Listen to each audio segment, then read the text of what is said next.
What if the first catastrophe in existence was not darkness entering the world, but light breaking away from itself? Before matter, before law, before authority, there was unity without division, not harmony achieved, but coherence unchallenged. And then, without malice, without rebellion, separation occurred. Light moved without consent, not downward but outward, not into evil, but into distance.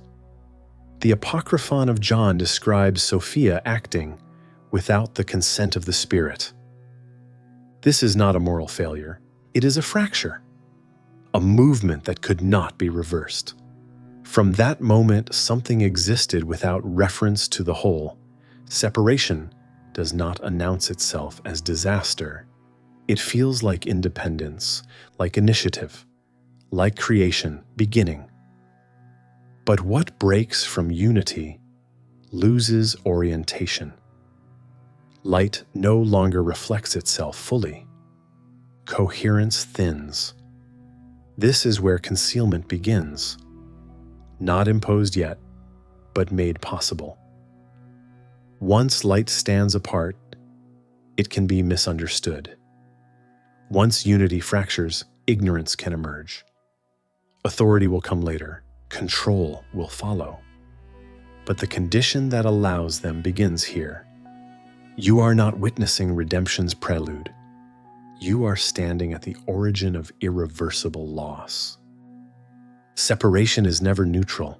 It creates consequences before it creates meaning. When Sophia moves apart from the fullness, nothing breaks outwardly. No war, no rebellion, no violence.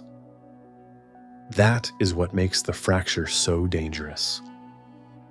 Separation occurs quietly, without resistance and therefore without correction.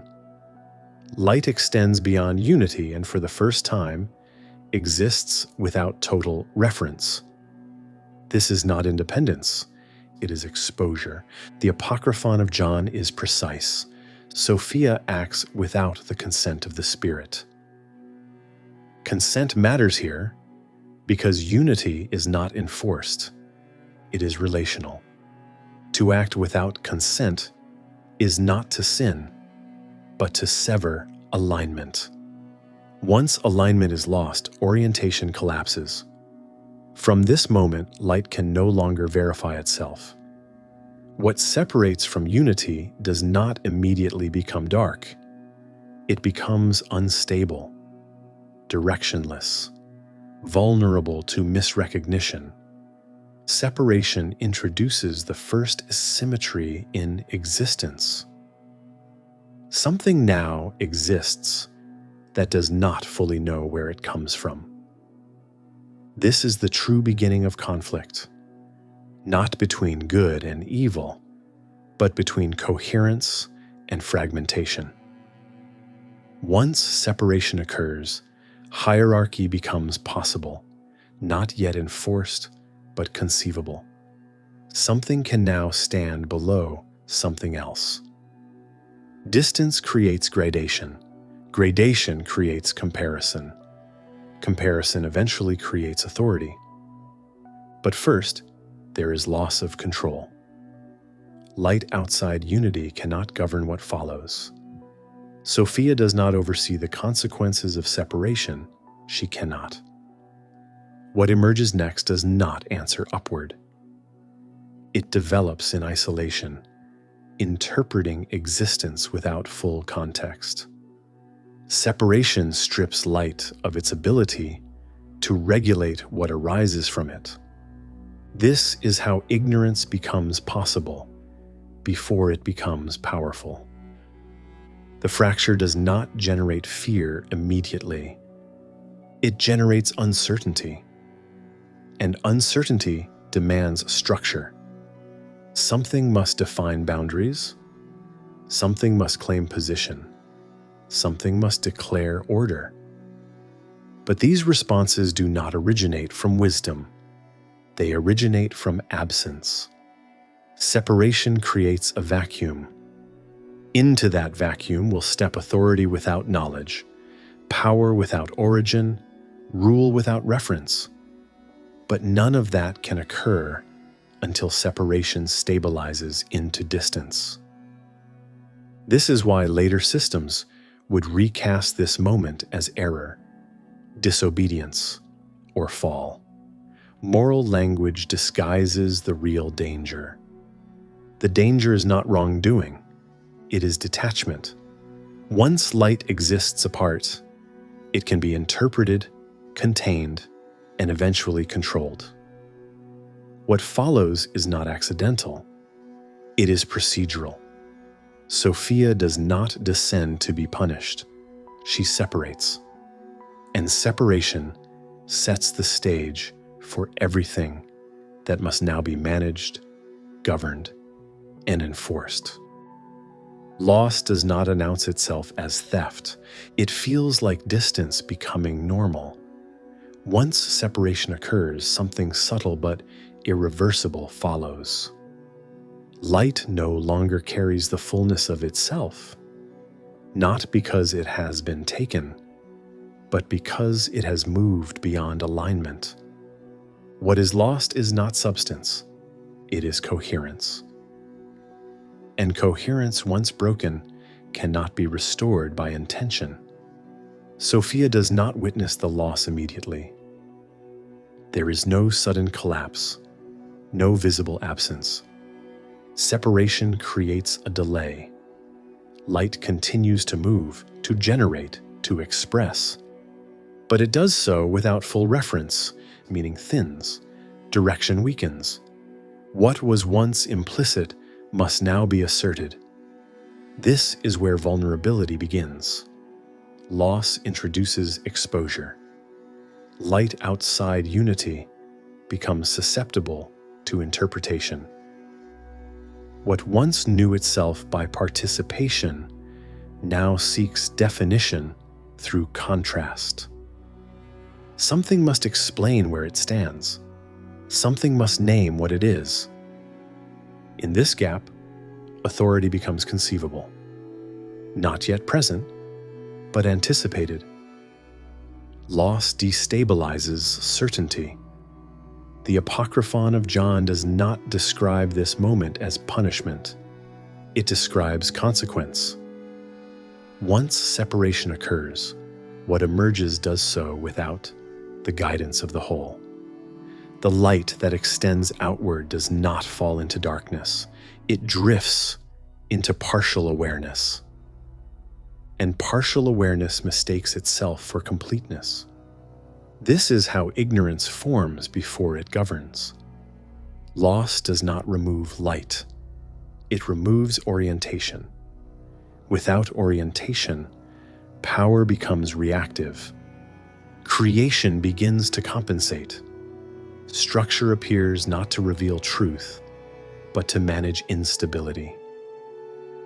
Boundaries are introduced to prevent further drift. Distinctions harden. Layers form. Here, loss becomes institutional. What cannot be held together must be regulated. What cannot be understood must be constrained. Systems emerge not to restore unity, but to stabilize fragmentation. This is the earliest shadow of governance, not imposed yet, but prepared. Loss creates anxiety, and anxiety demands containment, not contemplation, not return, containment. The response to loss is not reflection, but control. Something must stop the spread. Something must define limits. Something must hold what no longer holds itself. This is the moment where later theology intervenes. Loss is reframed as moral failure because moral failure can be punished. Cosmic loss cannot. To name separation as sin is to claim it can be corrected through obedience. But the loss described here is not ethical. It is structural. It cannot be undone by submission or belief. Once light loses coherence, something else must take over the task of order. That something will not emerge from wisdom. It will emerge from absence. And it will claim authority not because it understands, but because nothing above it is visibly present. Loss prepares the throne, and what sits upon it will rule by misrecognition. Authority does not arise from wisdom, it arises from vacancy. Once separation stabilizes and loss becomes normalized, something must fill the gap left behind. Light no longer governs what unfolds from it. Unity no longer regulates consequence. In that absence, authority emerges, not as truth recognized, but as control asserted. This is the critical transition in Gnostic cosmology. Before rulers, before laws, before fear, there is misinterpretation. What arises from fragmented light interprets its own position as final because no higher reference remains visible. Authority is not granted. It is assumed. Power mistakes isolation for elevation. This is how false rule becomes possible. The figure later named the Demiurge does not appear as a villain. He appears as a solution, a stabilizing force in a reality that no longer knows its origin. He organizes what remains. He defines boundaries. He names order. And because nothing above him intervenes, his declarations go uncontested. Authority thrives in silence.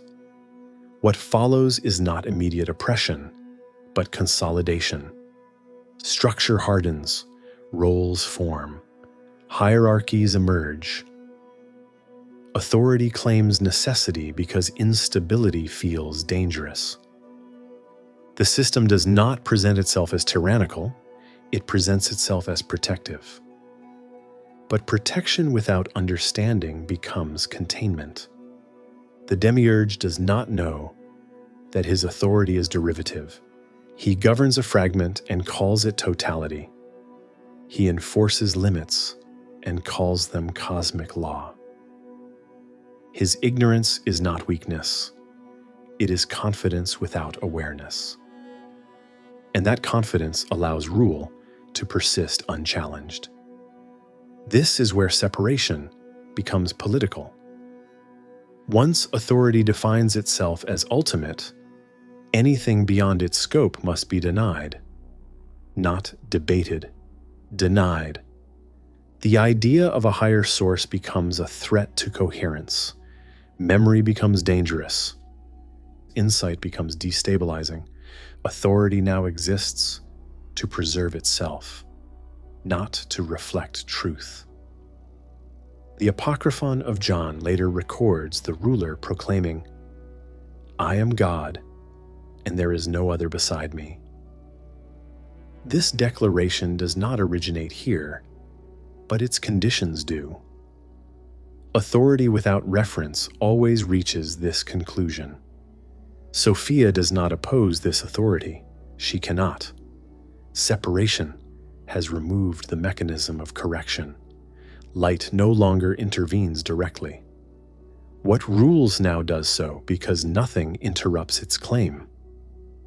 This is why authority precedes fear. Fear will come later as reinforcement. Erasure will follow as maintenance, but first, authority must believe itself alone.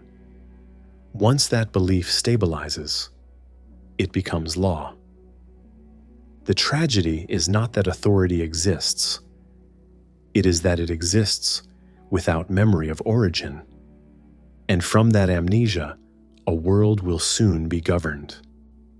Suppression begins before fear. It begins with exclusion. Once authority stabilizes, it must protect the conditions that allowed it to rise. It cannot permit reference to what precedes it.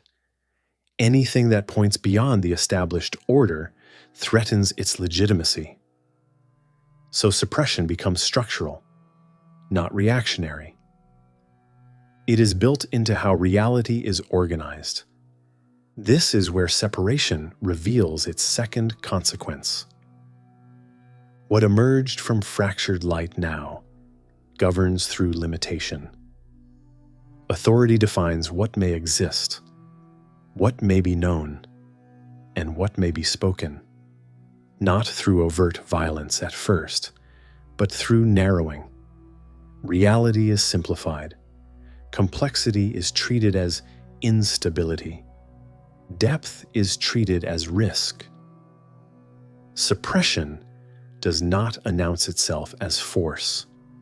It announces itself as clarity.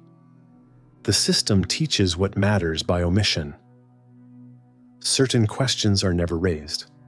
Certain memories never surface. Certain possibilities are never presented as options. Over time, what is excluded ceases to feel missing. It feels irrelevant. This is how suppression becomes invisible. The absence of higher reference is normalized.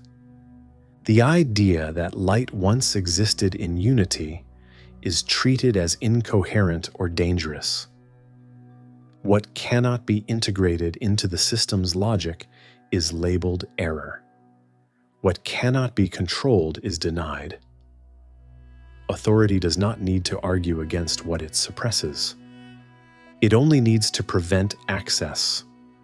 Here, institutions begin to form. Structures arise to regulate knowledge, belief, and behavior.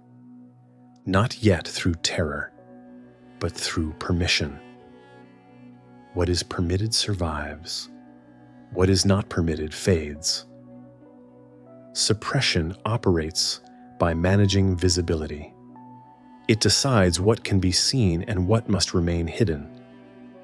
This is why later Gnostic texts appear fragmented, buried, or distorted. They survived in spite of the system, not within it. Suppression does not erase everything at once. It erodes gradually, it trims, it edits, it reframes. Over generations, the original context is lost, and what remains appears strange or heretical. Suppression reshapes truth into anomaly. What once described the structure of reality is recast as deviation. Those who remember differently are portrayed as unstable, not because they are wrong, but because they cannot be integrated without threatening authority. This is how separation becomes enforced. The original fracture made ignorance possible. Suppression ensures it remains dominant. Authority no longer merely exists. It polices reality. It restricts access to origin. It conditions perception so that even if light were mentioned, it would not be recognized. Suppression prepares the ground for fear. Once alternatives are removed, compliance becomes easier. Once memory is narrowed, control becomes efficient. Authority no longer needs to justify itself. It only needs to persist. This is not the collapse of light. It is its containment. And containment, once established, demands reinforcement. That reinforcement will soon arrive. Fear is not introduced to punish. It is introduced to preserve. Once suppression narrows what can be known, fear teaches what must not be touched. Authority cannot rely on silence alone. Silence fades. Curiosity returns. So fear is installed as a boundary that moves with the subject. External control becomes internal regulation. This is where governance hardens. Fear does not arrive as terror at first. It arrives as warning, as consequence, as story. You are taught what happens to those who look too far, ask too much, remember incorrectly. Fear educates without explanation. It requires no proof. It only requires repetition. Under fear, obedience feels prudent. The system presents itself as fragile. Order is said to depend on compliance. Stability is portrayed as constantly at risk. Authority frames itself as protector against chaos it alone defines. To question the structure is to endanger everyone within it. This is how fear transforms authority into necessity. What began as misrecognition now demands loyalty. What emerged from separation now claims indispensability. Fear collapses distance between rule and survival. To obey is to live. To dissent is to threaten existence itself. Here, separation reaches into the psyche. Fear shortens perception. It keeps attention fixed on consequence rather than origin. When fear dominates, long horizons disappear. Memory feels dangerous. Imagination feels irresponsible. The unknown becomes hostile by default. Fear replaces curiosity with caution. This is why systems built on ignorance prefer fear to persuasion. Persuasion invites dialogue. Fear ends it. Once fear is internalized, authority no longer needs to watch constantly. Individuals enforce limits upon themselves. They avoid questions before they are asked. They abandon insight before it forms. Fear also isolates. Those who sense something beyond the given order learn not to speak of it. Isolation weakens resonance.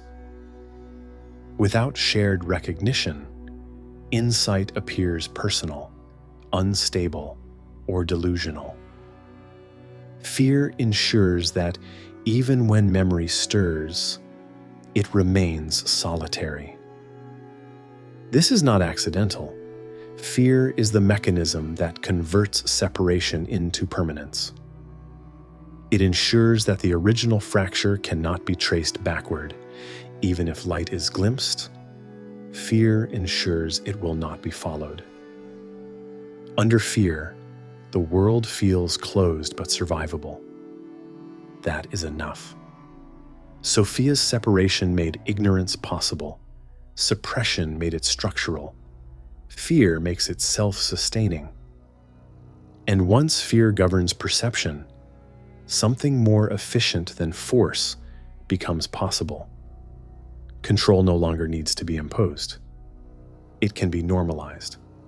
And normalization prepares the final layer of rule. Control reaches its final form when it feels natural. Once fear has been internalized, authority no longer appears imposed. It appears reasonable. The system does not announce itself as restrictive. It presents itself as reality itself. What began as separation now defines the boundaries of the possible. Normalization completes the work of ignorance. The world functions. It rewards compliance. It punishes deviation quietly. Not always through force, but through exclusion, instability, loss of belonging. Over time, this teaches a lesson more effective than threat. Survival becomes tied to alignment with the given order. What exceeds it feels impractical, dangerous, unreal. This is how false authority becomes invisible. Normalization does not deny alternatives openly. It renders them inconceivable. The idea that light once existed in unity feels abstract, irrelevant.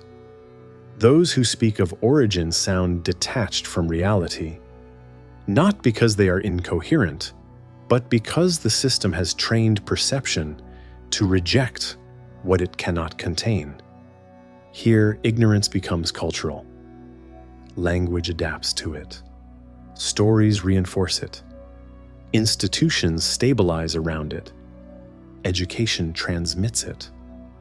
The separation that began as a cosmic event is now lived as common sense. What is fragmented feels whole because nothing else is recognized. Normalization is efficient because it does not require belief. It requires habit. You do not need to agree with authority. You only need to live within its assumptions. Over time, those assumptions shape desire. You want what is permitted.